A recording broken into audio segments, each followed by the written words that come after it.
মেসেঞ্জারে কিন্তু দুটো নতুন ফিচার অ্যাড হয়েছে, এগুলো হয়তো আপনি অনেক দিন ধরেই মনে মনে খুঁজছিলেন।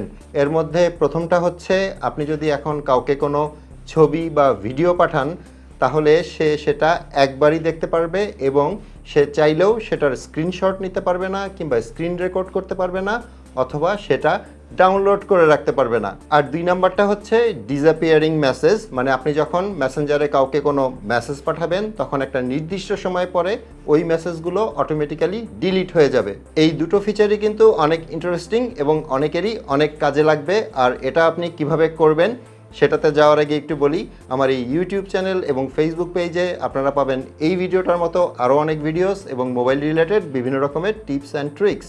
সো আমার পরবর্তী নতুন ভিডিওগুলো দেখার জন্য ইউটিউব চ্যানেলটাকে সাবস্ক্রাইব করে নিতে পারেন এবং ফেসবুক পেজটাকে ফলো করে রাখতে পারেন।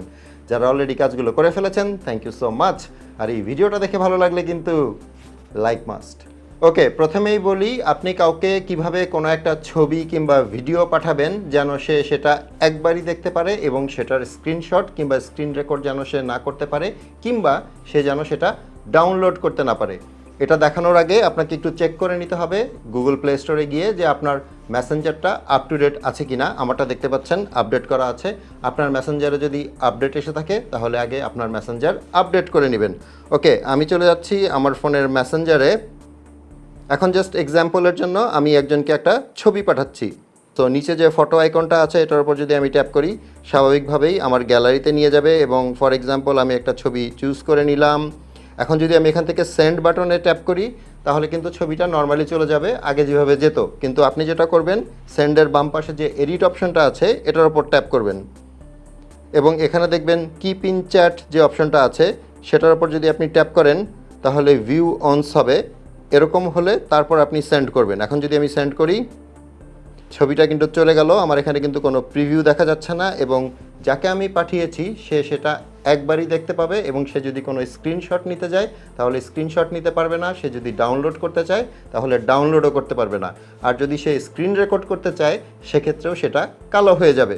এরপর 2 নম্বরে যেটা আছে সেটা হচ্ছে ডিসঅ্যাপিয়ারিং মেসেজেস। এটাতে যেটা হবে সেটা হচ্ছে, আপনি যখন কোনো চ্যাট করবেন কারোর সাথে সেটা কিন্তু একটা নির্দিষ্ট সময়ের পরে অটোমেটিক্যালি ডিলিট হয়ে যাবে এবং আপনি নিজেই সিলেক্ট করে দিবেন কার সাথে চ্যাট করলে, মানে চ্যাট করার পরে এই মেসেজগুলো অটোমেটিক্যালি ডিলিট হয়ে যাবে। আমি যদি আমার মেসেঞ্জারে চলে যাই এবং ধরেন আমি এখান থেকে একজনকে সিলেক্ট করে নিচ্ছি, আমি যেটা করব, ওপরে বাম পাশে যেখানে তার নামটা আছে সেটার উপর ট্যাপ করব এবং এখান থেকে একটু নিচে গেলে একটা অপশন খুঁজে পাবো ডিসঅ্যাপিয়ারিং মেসেজেস।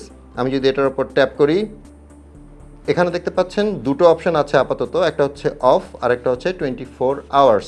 সো আমি যদি এই 24 আওয়ার্সের ওপর ট্যাপ করে দেই এবং এখান থেকে যদি ব্যাকে চলে যাই, এখন আমি এই ব্যক্তিকে যত মেসেজ পাঠাবো 24 ঘন্টা পর কিন্তু সেটা অটোমেটিক্যালি ডিলিট হয়ে যাবে।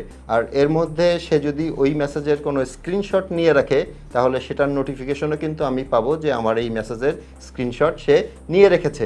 হোপফুলি মেসেঞ্জারের এই দুটো আপডেট আপনাদের অনেক কাজে লাগবে। ভিডিওটা ভালো লেগে থাকলে একটা লাইক করে দিবেন। আপনাদের সাথে আমার দেখা হবে পরের ভিডিওতে ইনশাল্লাহ। সে পর্যন্ত সবাই ভালো থাকবেন। আসসালামু আলাইকুম।